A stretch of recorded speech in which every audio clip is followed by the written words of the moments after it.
Guys, eto pala yung kinalbo kong sili. Tingnan nyo. Pinatake kasi ito ng aphids and kumulabot-kulabot yung mga dahon niya. And ngayon, ang healthy na uli ng mga dahon niya. Yeah. So, i-harvest na natin siya pang tinola. Hindi ko na siya pabubungahin guys kasi sabi ni Doc, bawal na muna ako sa maanghang. Ang layo mo naman mag-video. Oo, kita din yung ano.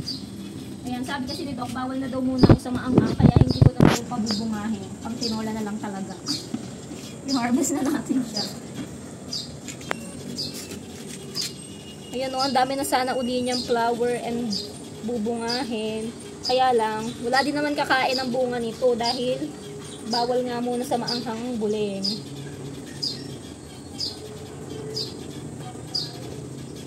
Kaya kakalbuhin na lang uli natin. O diba, tingnan nyo guys, puro flower na sana yan.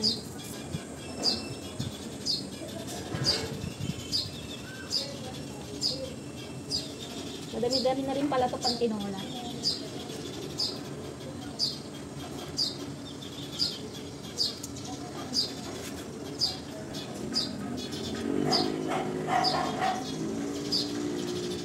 Ito kan Jet. Ano ba yan? Ang dami na pala niya. Ano yan? So guys, ang dami na rin pala niya pang tinola. Pwede na to. Yun lang. Thank you for watching. Bye!